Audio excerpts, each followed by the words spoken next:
Olá a todos, sejam todos bem-vindos a mais um programa Psicolóquios com Joana de Ângeles. Hoje com o tema Liberte-se da depressão. Da pele negra aos neurotransmissores.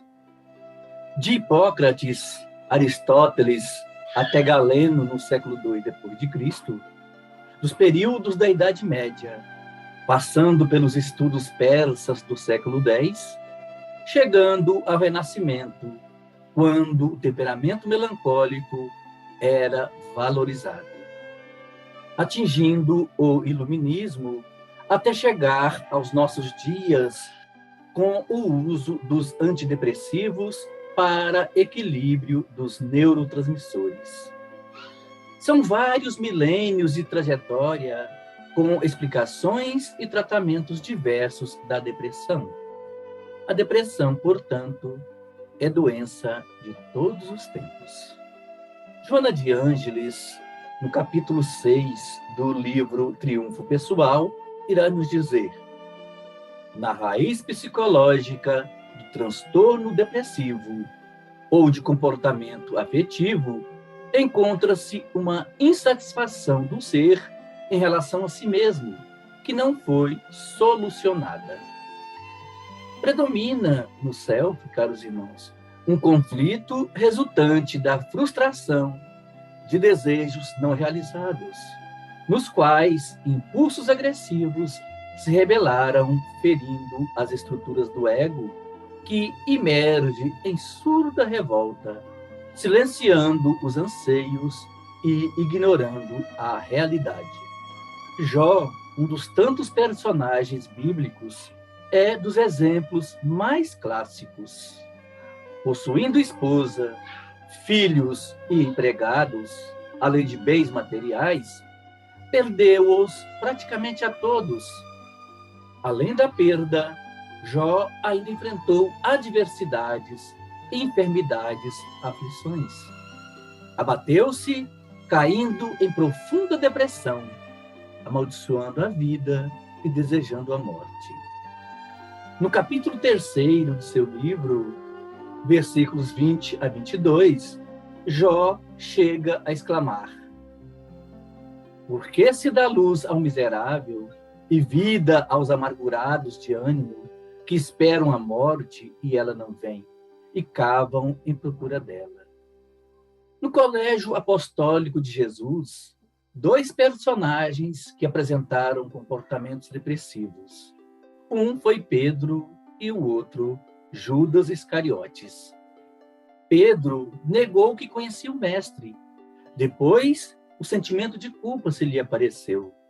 Chorou amargamente. Isolar e chorar amargamente é típico de depressivo.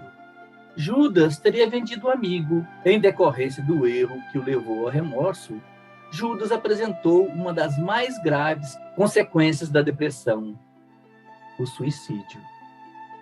E Joana de Ângeles, no livro Iluminação Interior, irá nos dizer: a depressão é rude prova para o espírito, que a deve enfrentar com galhardia, recorrendo ao arsenal terapêutico da medicina e do espiritismo.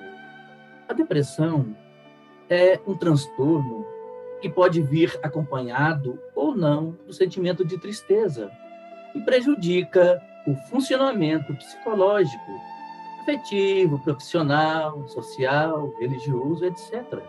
A depressão é a tristeza indevida que se transfigurou em desânimo, obscurecendo o valor do trabalho. Na raiz psicológica da depressão, iremos encontrar a insatisfação consigo mesmo, não solucionada. Desejos e necessidades, reais e imaginárias, não atendidas, frustradas. Melancolia e desinteresse pela vida. Fuga do mundo que lhe é hostil. Do ponto de vista médico, depressão é uma falta de neurotransmissores no cérebro, que necessita de medicamentos, ou seja, de um controle químico. Numa visão espírita, diríamos que, mesmo com toda essa conquista, a medicina vai funcionar como um apoio, pois a solução definitiva dessa patologia vai depender das mudanças de natureza espirituais, comportamentais, da reeducação do pensamento, do amparo da espiritualidade, da expressão de amor na vida desse deprimido. É muito importante, dentre as terapias espíritas, o uso da fluidoterapia, ou seja, dos passes e da água fluidificada, pois isso poderá regularizar o processo sem nenhum efeito colateral. Quem poderá contrair a depressão? Crianças, jovens, adultos, velhos, pessoas de todas e quaisquer condições. A depressão atinge cerca de 15 a 20% da população mundial e é cada vez mais diagnosticada em todo o mundo, abrangendo todas as camadas sociais, mormente nos dias odiernos, em que a humanidade tem passado pela pandemia do Covid-19. A depressão pode durar semanas, meses, anos, e toda uma encarnação. A intensidade e a duração deste estado depende da personalidade, dos fatores que desencadearam o processo e da situação atual da vida do indivíduo. Ela pode perdurar por toda a encarnação e acompanhar o espírito desencarnado. Note-se, portanto, que a depressão é um estado emocional que pode acompanhar o ser onde quer que ele se encontre, no corpo ou fora dele, podendo se reencarnar com depressão após ter desencarnado neste estado. São vários os graus da depressão, são variados.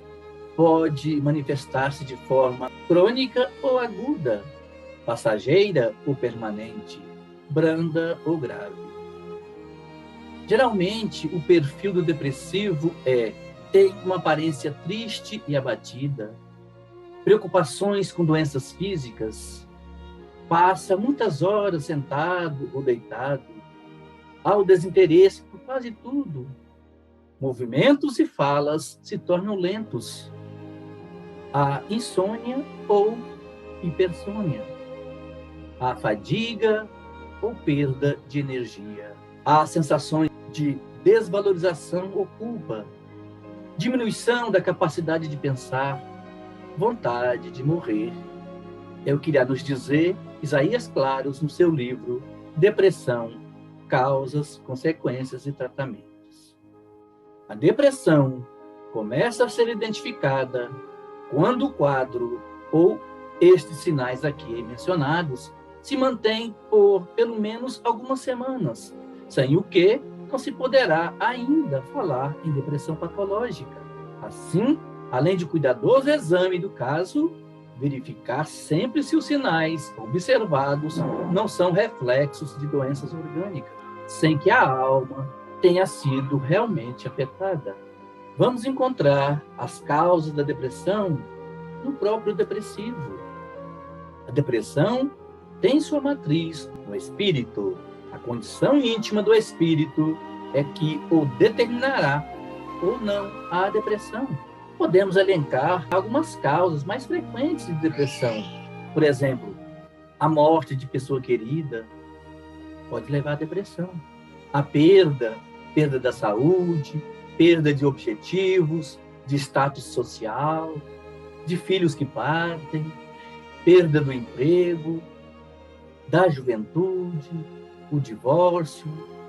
Depressão, pelo sentimento de perda, decorre do apego, porque a maioria acalenta ideias negativas, pessimismos, mal-estares.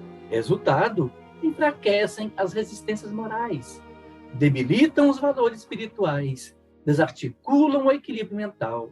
É necessário socorrer a alma, eliminando a causa e não apenas cuidar dos efeitos.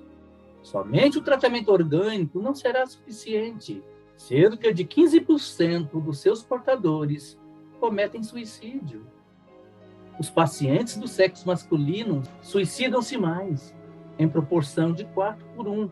É o que nos fala Francisco Cajazeiras no livro Depressão, Doença da Alma.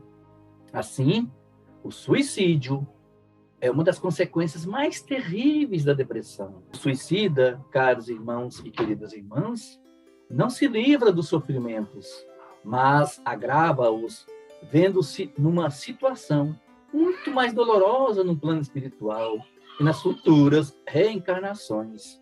É o que irá nos dizer o Espírito Emmanuel no livro O Consolador.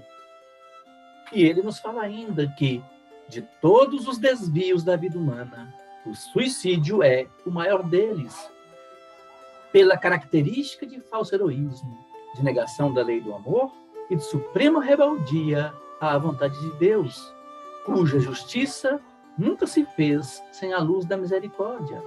Encerramos aqui a primeira parte desse tema, Liberte-se da Depressão. A sua segunda parte será desenvolvida no Psicolóquios com Joana de Ângeles, de número 23. Fique com Deus e até a próxima oportunidade.